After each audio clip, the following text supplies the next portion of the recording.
This is Staircase to Nowhere, the epic conclusion of the church and mission series. We know you've been listening. We know what you've been waiting for. We know you want to hear, how does this all wrap up? What does it mean for us? How do we live out this church and mission today? Well, buckle up. Give me some content for you. Wow. Put those AirPods in, drive down the road, do a dish. Roll your windows up. Yes. Maybe even jog, because Staircase to Nowhere starts in the 3, 2, 1. I don't think we've ever hyped anything up more in our lives honestly, than this. I'm ready to the run next a mile. 20 minutes. And I'm a part of the planning process, and I'm like, what are we getting into? Yeah, this is I going to don't be know what sick. we're talking about, but I am in. Get ready. Yeah. Well, my name is Sam. I'm a director of community outreach in Louisville, Kentucky. Here for this conclusion. My buddy in the middle, his name is David. Oh, I'm not in the David. middle. I'm on the left over on, Oh, on you're my in my middle. computer. Oh, okay. But he's Our in my middle computers. as well. Oh, weird. Oh, you're in the middle. Noah, you're in my middle. Sam, you're on the right. Yes. Sam's on my right. Weird. All right. Well, You. my name's David, and I'm the world's foremost expert on podcast studios in your closet. And I am a man with a plan during this podcast. None of those are good. Noah, did you introduce yourself, or did you just go No. crazy? I went crazy, okay. went off with my announcer voice. My name is Noah. I am a like you have a new seminary microphone. student. I am on break from school, so I am a man with a lot of time, and that is a blessing because I get to spend time with my wife. And your boys? And your podcast. Oh, and the boy. boys! Yeah. That's us. Get to pod So, with the boys. yeah, no. What are we doing? What are we doing on this pod with the boys tonight? What's the plan? Well, it's time to wrap up our church and mission series. We have gone through a lot of great episodes together, and it's time to wrap it all and to pull a bow on it and talk about what it means to be that church on God's mission. So just kind of want to go over some of the things that we talked about. We started with, how do we know when we're doing a good job? And we had to define, what's the purpose of the church? And we talked about making disciples to be formed into the image of Christ. So we want to count things like that. People that are actually in discipleship relationships, people that are being formed, that look more like Jesus, exhibit more of the fruits of the Spirit, instead of counting things like, well, how many dollars did they give? And how big is our church building? Yeah. Those things. You framed it as the 3 B's, right? The buildings, budgets, and butts and seats. That's the normal metric, right? Let's count less butts. It's not about the butts. We say pockets. We don't say butts. That would be a P. Yeah. Pockets. As they say now in the cool kids, the church is not about our seating capacity. It's about our sending capacity. Hey. Okay, Nam. Wow. I'm floored. Okay, so we don't count buildings, budgets, and pockets in seats. I mean, butts. We don't count that. The ideal would be to count like the fruit of the Spirit evident in people's lives and transformed, living and discipleship relationships and all that good stuff. That's what we talked about, right? Absolutely. Which leads us perfectly into our next one, which was, what's church? What's just us? And it was about defining what's the core of the church according to Jesus. We are very used to the church in its westernized form, that it involves having a building, it involves having an hour and a half set aside on Sunday. It involves like all these very specific things, a microphone, air conditioning, kids ministry. And we think Planning that's center. what church is, but that's not exactly what it is. The church is the family of God on the mission of God. And so it gets contextualized in a specific place because it's meant to happen in every single culture on this earth. That every single people group are able to be saved by Jesus, follow Jesus, let the Holy Spirit bind them together into family so that their neighbors and people in their community can come to know Jesus as well. So that's the core. Way to go, Pastor. Wow. Man. Oh, I'm not ordained. Synthesizer. Yeah. Synthesizing Yes, you is are. one of my gifts. I do hope so. Is that on the Strengths Finder? Synthesize. Synthesizing. Input is one of my strengths on Strengths Finder, which is kind of like that one. It's you can take in a lot of input, not feedback. I'm not good at feedback, gonna be honest. But input, like a lot of content information, and turn it out into an output. I can do that. Wow.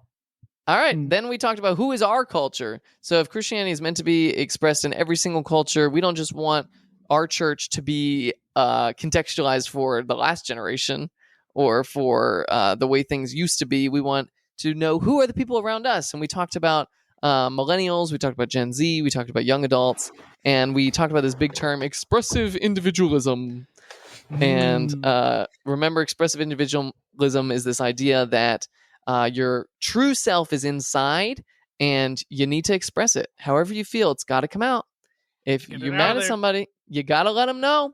Otherwise, you're being fake. Fake is bad.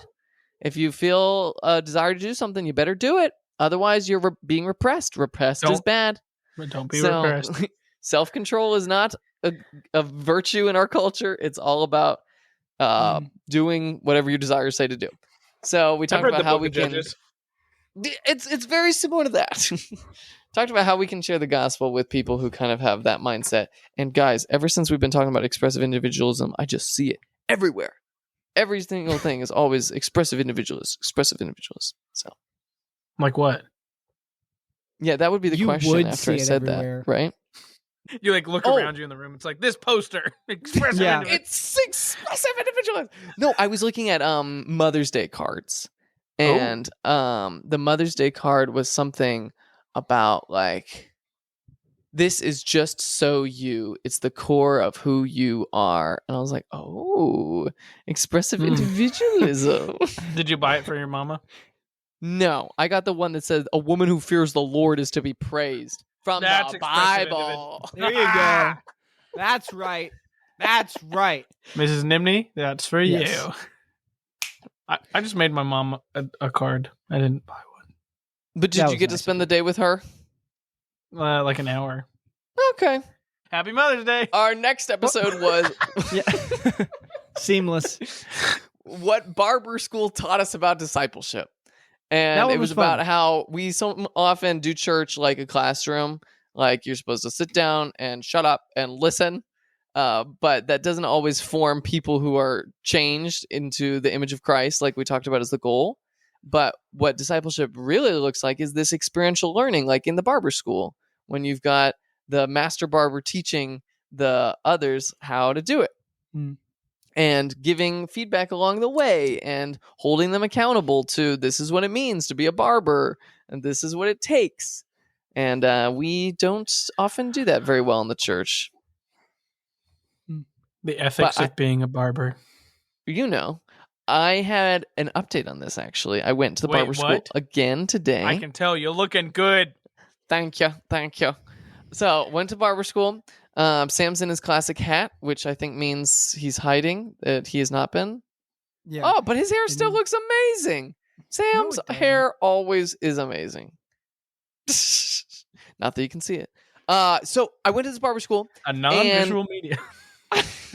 I was leaving and I walked out the door and I saw the founder of the barber school and I was like, keep up the good work. And then I walked out. I was like, I should tell him how I talked about him on my podcast.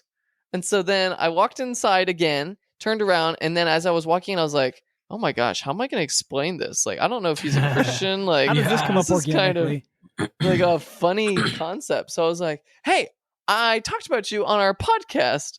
And he was like, what? I was like, me and my friends have a podcast talking about church and Christian ministry. And we had a title called What Barber School Taught Us About Discipleship. Because Jesus calls us to make disciples. And that's exactly what you're doing here at the barber school. You're teaching people how to be just like you. And he goes, yeah, that's the point. Oh, yes. And I was like, oh, yeah? And he's like, that's exactly what Jesus wants us to do. That's exactly what this barber school is supposed to be. Like, so many people think that ministry just happens in the church, but this is my ministry right here. I'm forming lives. I'm training people. And I was like, whoa. yes, sir. And I was like, are you a part of a church? And he goes, oh yeah, my best friend's the pastor. And he's like, he's been a pastor for 15 years and he's a great guy. Like, but what I love most about him is that I've observed his life over the last 15 years and I know that he is sincere. He practices what he preaches. He's the real deal. Wow. And that's really important, especially with someone who's supposed to be a spiritual leader for you, that they actually live it out and their character matters. And I was just why is this guy not on our podcast? Yeah, we need to get him. We gotta get him on. He's a very busy man. But I was just like, record while you're getting your haircut. Oh, that's smart. I was just so struck. I was like, of course, at the barber school where I'm like, this is discipleship. The guy did it totally intentionally. He knew exactly what he was doing and took the model of Jesus and is living it out to teach people trades, teach most of these people from low income backgrounds how to have a trade where they can start their own businesses and be entrepreneurs. And also just get to shape their lives, creating like a positive environment, being a Christian among people who many of them are far from God. This culture of the barbershop is not necessarily a very Christian one. And yet he is able to be that demonstration of what it means to be a Christian man, a business owner, a teacher. And I was just struck. That's beautiful. Yeah. Now I want to get my hair cut from him. What's his name? When you come to town, we're all going. His name is Will Stam. You can look him up on YouTube. What's the name of the shout out? Yeah, what's the name of this barber school? Shout out, man. And, that's awesome. He's got videos up there teaching all the things. And for some reason, amazing. Siri thought I was talking to her. Go away. What? Why are you? Okay. So you can look him up. If you're in Atlanta, you need to go to ProFresh Barber Academy and check it out. Support the work being done there. It was pretty cool. He was like, yeah, some of my friends say I could preach, but this is my ministry. Oh, and beautiful. I think that that's exactly how God's calling all of us to live. You need to see if our lives are meant to be. You should bring him the book by Wendell Berry, J. Bear Crow. You ever heard of that book? Ooh. No, tell us about it. It's about a guy who was an orphan, and the orphanage tried to send everyone to seminary. And he went to seminary and realized it wasn't for him. And he decided he wanted to be a barber instead. And he decided that his pulpit was his barber chair. It's kind of a summary of the book. So it's about basically how you can be a minister of the gospel no matter what pulpit God gives you. So you should read it. And or give it to that man. That's Wendell a good Berry. idea. Wendell Berry still writes his books blessing. on a pen and paper and has his wife type it on a typewriter. Coolest guy I've ever heard of. Yeah. Wow. She types it on a typewriter? Yep, and then sends it Why to their can't publisher. she use a computer? They don't have technology. Oh, I forgot. Yeah. Anyway, and then our last topic is global theology. We talked about what it means to take seriously theologies that developed in the non-Western world. That just because we get most of our theology from Europeans and Americans, that doesn't mean that that's the only thing we need to know about these biblical texts. And that, in fact, people that grow up around the world in different contexts, when they theologize and they ask different questions of the text, we need to understand that. And it gives us a fuller view and fuller understanding of who God is and the original culture, because it gives us like a good sounding board to compare and say, oh, this thing that we thought was actually really important is actually just culture. It's not really Jesus's thing. It's just the way that we do it here. But that's not how it has to happen around the world. So that's a really important concept. The book that I started since we recorded that episode is by Richard Twiss. It's called Rescuing the Gospel from the Cowboys. And it's a Native American expression of the Jesus way. And this guy has his doctorate in missiology from Asbury Theological Seminary. And really interesting. This was his dissertation, basically adopted into a popular book. And so his dissertation is available in this form, and he gives the history of missions to Native Americans And basically, the way the gospel was presented to them by Puritans and by the American settlers from Europe was to become a Christian means you need to become like Europeans. Their whole goal was civilize the savage instead of seeing how has God already been revealing himself to these people through natural and general revelation. How can we preach the gospel to them so that they can worship God within their culture and from their ways of life? He said that if you go onto the native reservations today, say there's 7 churches, most of them are going to look just like any white American church in the suburbs.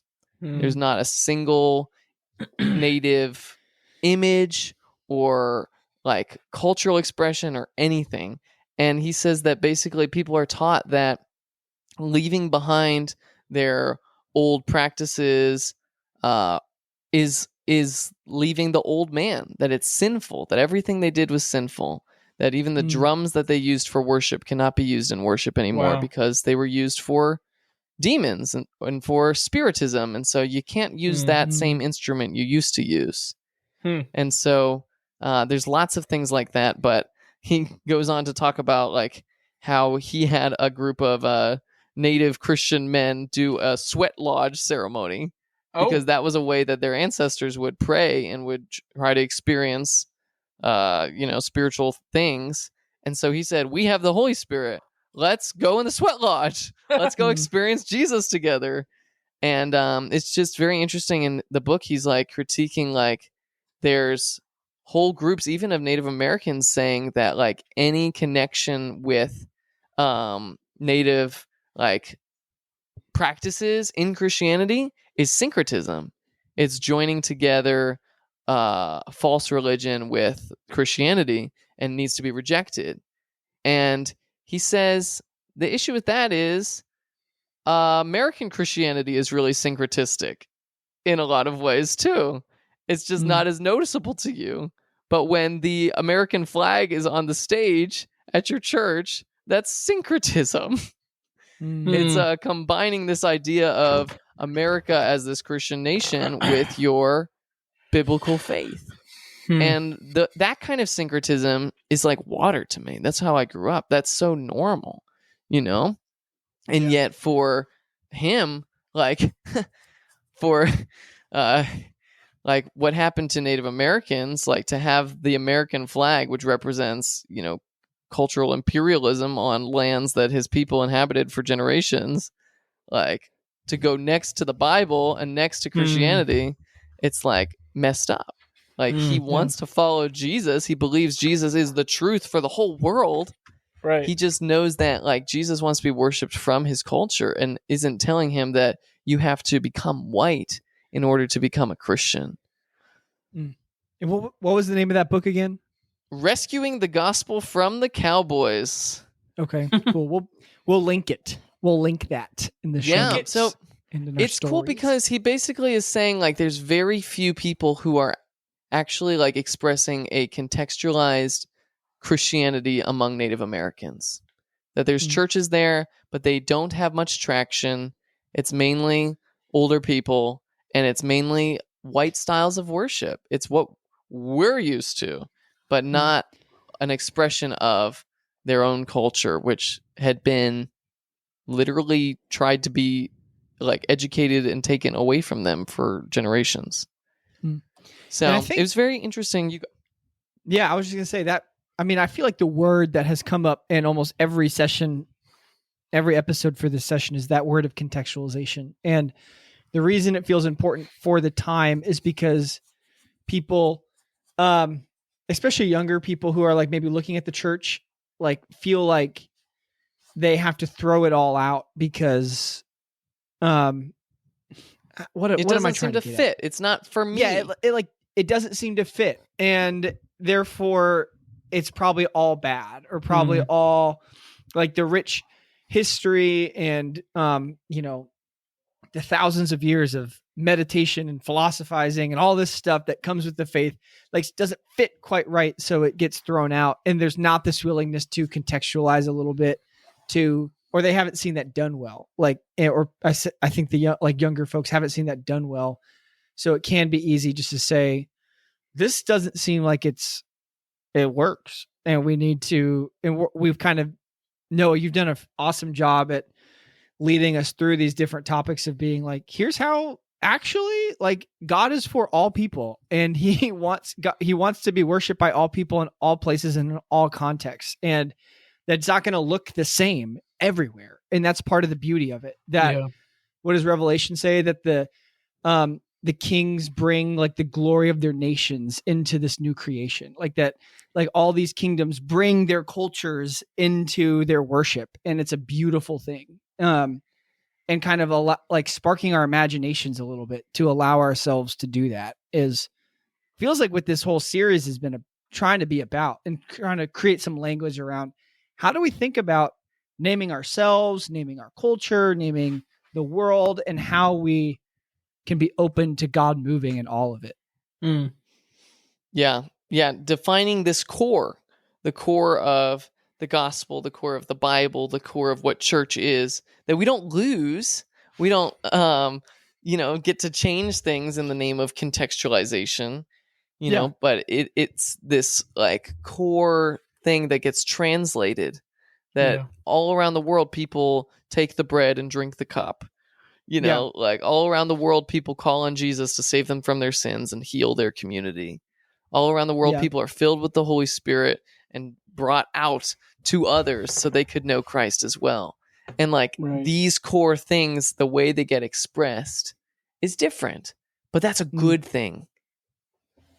So if you haven't seen church yet in a way that like connects with the deepest longings of your heart, or that seems like it fits for you, or that it's like everything there seems like it was made for someone who's 50 or above, or someone who's a young parent, or even someone who's a child, like the way to follow Jesus in your life does exist. You just need to maybe be a little creative in reading the scriptures and seeing what it means to live it out. This is kind of what the podcast is all about, I'd say. Hey, that's the name of the podcast. You can't walk the staircase that goes into the brick wall now. That might be a staircase to nowhere. Way to bring it home. Wow. But God gives us the bricks of his word and the gospel. Hey, I'm going somewhere with this. For us today in our culture to build a staircase so that others can know God from our culture. And you know what? In another culture, they're going to have to build a different staircase, but God has already given them all the tools they need. Drop in the mic. You did as good a job as you possibly could have done in the situation you were in. I don't get it. So basically, we need to know this core of what the church is, teaching people to obey everything Jesus commanded, making disciples so they can be formed into the image of Christ, which happens in this experiential process. It takes place in every culture around the world, but it needs to take place in yours, the one that you inhabit, the one that you're living in every single day. And that is what I hope you would take home from this Church and Mission series. That's beautiful. Good job, Noah. Well done. Thank you. I will receive that. You could submit this for a project, but your semester's over. Yeah, you should get credit for this. No credit. You just get the dopamine rush of seeing all the triples of people that listen to the show and share it with their friends. Tens of people will listen to this. This one's for you, that one guy that clicked the advertised link. Man, if you are, glad you made it. What a ride. Do we want to tease a little bit about what we have next? Yeah, David, what you got coming cooking for us? I'm gonna tease you guys left and right and in between. Tee ha ha. You know, some people pay thousands of dollars to hear me talk about our next piece of content. Oh my God. Intuition. Are you giving it away? I'm giving it away for free 99. Can you believe that? No, what a great deal. Yeah. To our next venture.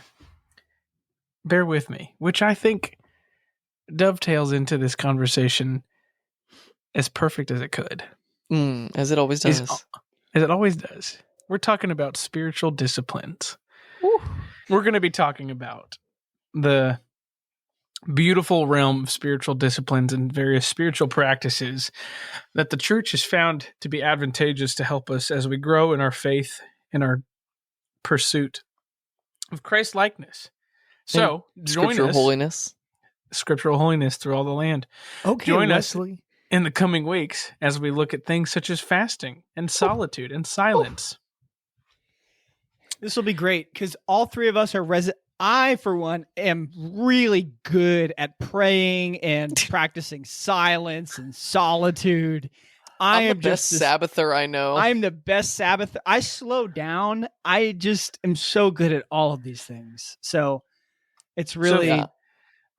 Our current thought is we'll be doing an intro episode, and then we'll have a couple of mini episodes to go more in depth on one of the spiritual disciplines. So if you want to learn more about it, listen up, brothers and sisters, or come and join my class, CMI 262 next semester. Or become an undergrad student.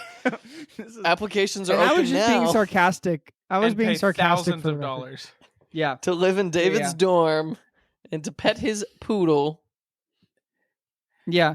This is funny. We have like different membership things. Like the bronze membership is listen to the free podcast. The silver is like maybe follow us on Instagram and listen to the free podcast. Gold is like enroll become in a Christian studies major and live in Sammy Morris Hall and live in David's Hall. Those are your three choices, ladies and gentlemen. We have one person who's a gold status. Woo! Caitlin. Oh. Also, I feel like the platinum member would be maybe starting a doctorate in missiology together at Asbury. I'm up for it if anyone wants to. We'll see. It could be fun. Just doing stuff. We're a bunch of demon boys. Demon boys. No, we're not. Okay. We've mastered the divine. Now we're demon boys. No. We would be demiss boys at that point. Missiology. Oh, yeah. Well, I was thinking a doctor of ministry in missiology, but that's okay. No, doctorate in missiology is its own thing. Demiss. Well, I'm going to start to land this plane by saying thank you so much, Noah, for leading us through this conversation. Don't work for Boeing. Yeah. Oh, okay. Well, good and timely and offensive. Perfect joke. So thank you, Noah, for leading us through this series on church and mission. Hopefully you learned or heard something that has been good. It's not too late to drop feedback in, even though this is kind of the summary episode. Please let us know if you enjoyed it. If you have thoughts, comments, concerns, questions that need to be directed towards David or Noah, please send them my way so I can... no comments or concern directed towards me. Not allowed. And then David, we're excited for you to lead us through this series on spiritual disciplines coming up in a couple weeks. We're probably going to take a couple weeks off. It's summer vacation, you muscles, guys. Yeah, we're people too. Let our muscles, recover. It's a deload week. Oh, okay. Yeah. It's Sabbath. Yeah. Wait, we can't take a break. We haven't learned about Sabbath yet. We're gonna. This is experiential learning. Everybody, watch us take a break. So, thank you guys all for joining us and listening. We hope you enjoy the rest of your whatever weekday this is or weekend. So, thanks, guys. Hey, wait. Here's a question. We're at 29 minutes and 20 seconds. Do we just talk for a few more seconds so we're at 30 minutes? Yes, I think we need to fill it up. People want love more a good outro. time. We got 30 more seconds. Quick, Noah, say something. Blah, blah, blah, blah, blah, blah. You can't babble. Oh my gosh, this is like when they're like, okay, let's practice getting quiet together. Everyone, small talk. And you're like, what would I small talk about? I have nothing to talk about. She'll do me, she'll do They're you. Like, a second ago, you couldn't stop talking. Hey, if you liked Noah's new microphone, tell him. Yes. Email us, staircasepod@gmail.com. All right, we're almost at 30 seconds. Wait. All right, text bye. us. Bye. Happy New Year!